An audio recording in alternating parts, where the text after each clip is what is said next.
The airline industry is one that's really been hit hard by the pandemic. Major airlines across the country are planning to furlough more than 80,000 pilots and other workers at the end of this month.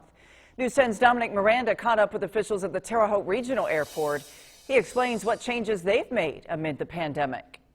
It's no secret that the airline industry has struggled since the beginning of the COVID-19 pandemic.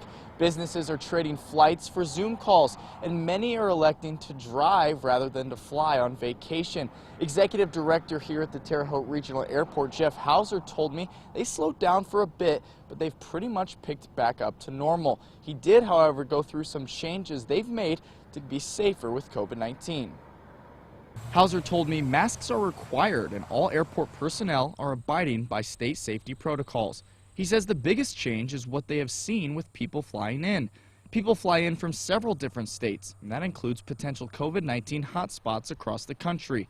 Because of this, he says all pilots are wearing masks right off the airplane, and it's interesting to see the different dynamic of who comes from where and how they're adapting.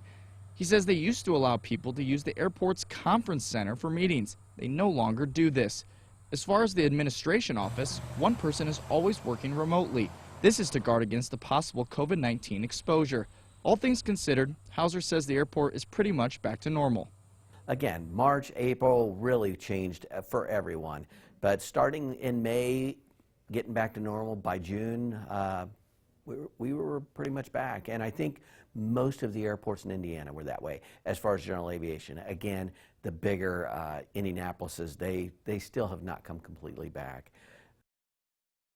One thing Hauser did mention to me was before the pandemic, there was a pilot shortage in the airline industry, and now there's an excess of pilots looking for work. He says it's tough to see the airline industry struggle, but here in Terre Haute, they're doing just fine.